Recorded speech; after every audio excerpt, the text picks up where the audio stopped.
Leah, thank you for joining me today on Press Day. Thank you for having me. It's been a I bananas couple days, I'll tell you.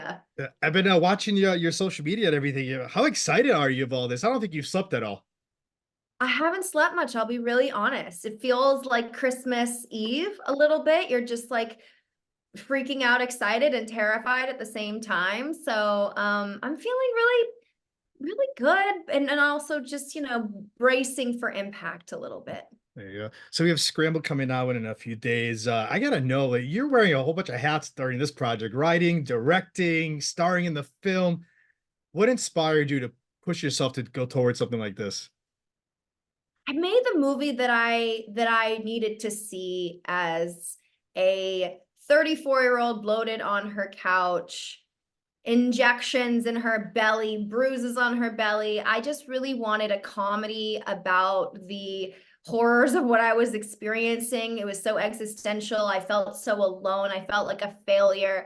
It was in the middle of the pandemic, and I really needed this movie, and I didn't know that I was going to be the one to make it, but I was inspired by the process. I started taking notes, and then about a year later they killed a couple of my big franchisee movies at the studio, and I just thought, I have to build my dream. You know how they sometimes say in the business, one for them, one for you? I felt like I had done 7 for them, and I was like, it's time for one for me, and this was the one for me. So I can't believe we're here talking about it's coming to theaters. This never happens. Right. This never ever happens, so I'm trying to enjoy it.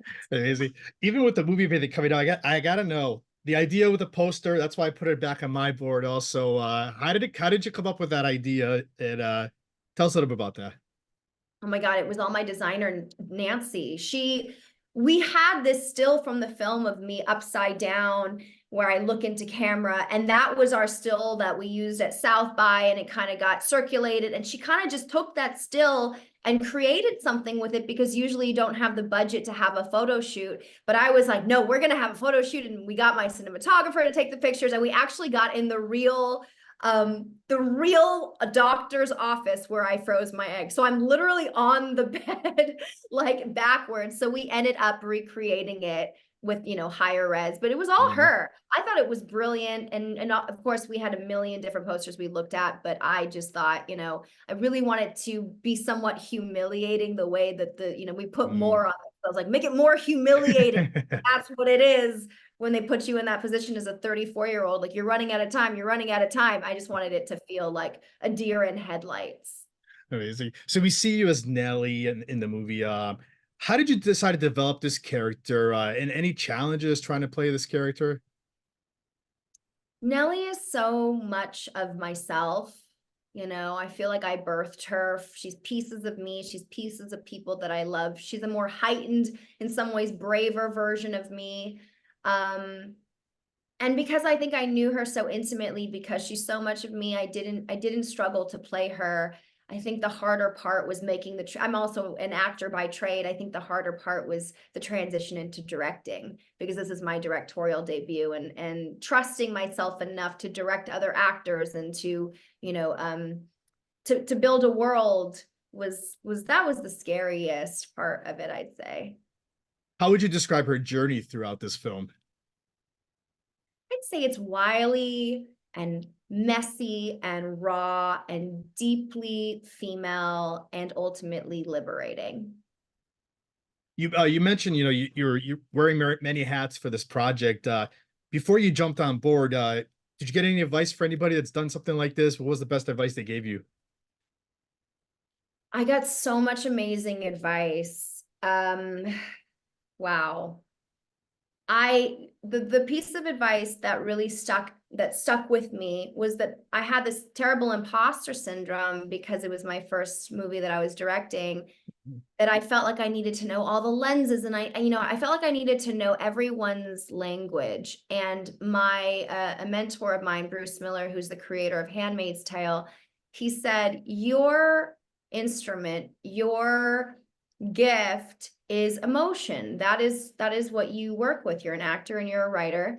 So don't try to speak in their language when you are talking to your cinematographer. Don't say, oh, get that light and pull it over here and pull this Yeah. lens out. Just say, I want it scarier. I want it more vulnerable.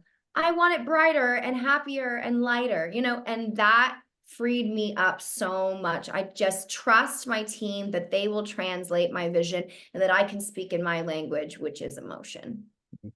Uh, this movie is, it balances comedy and a little bit of drama. Like, how do you strike like humor in certain themes, and then you go a little drama in certain themes?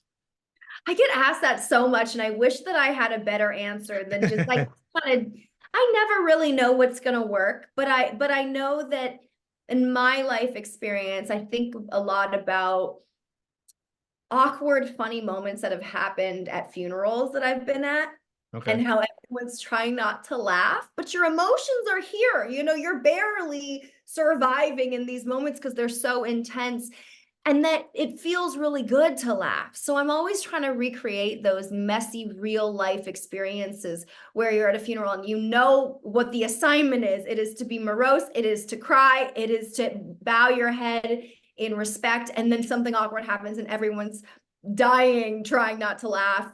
Or those moments where everything, a wedding day, that everything's supposed to be Mm, beautiful and you're supposed to be so grateful and on your best behavior and everyone is so happy for you, but you're freaking out, and you have bad gas, and you want to do drugs. Like all of these moments of the real human experience never are so messy and all over the place and non-linear. It's just I'm always trying to capture the messiness of our tonal lives. can you see yourself doing something else with Nellie in the future? Another like story? I don't know. People are always pitching me cool titles. Somebody pitched me Fried. Somebody pitched me Over Easy. Somebody's like, she gets a sperm donor and she has a baby on her own and she pulls out the eggs, and so many versions. I mean, maybe, who knows? I Yeah. definitely am still very much living in the world of these themes. I'm still in my 30s and still have a lot to say about the pressures we put on women, and the contradictory messaging that we give to women, and Mm. since they're young, and how it comes to a head in their 30s.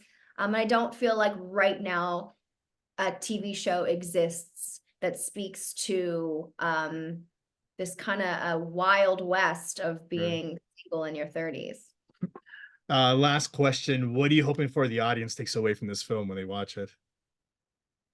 I keep trying to answer it differently, but I feel like I kind of, I have a few things, but I will say that if nothing else, I hope that we as a society, as individuals, can recognize that there are more achievements and more to celebrate than just children being conceived and born, and that we can root each other on no matter what we choose with to do with our fertility, whether it's not have kids, whether it's freeze our eggs.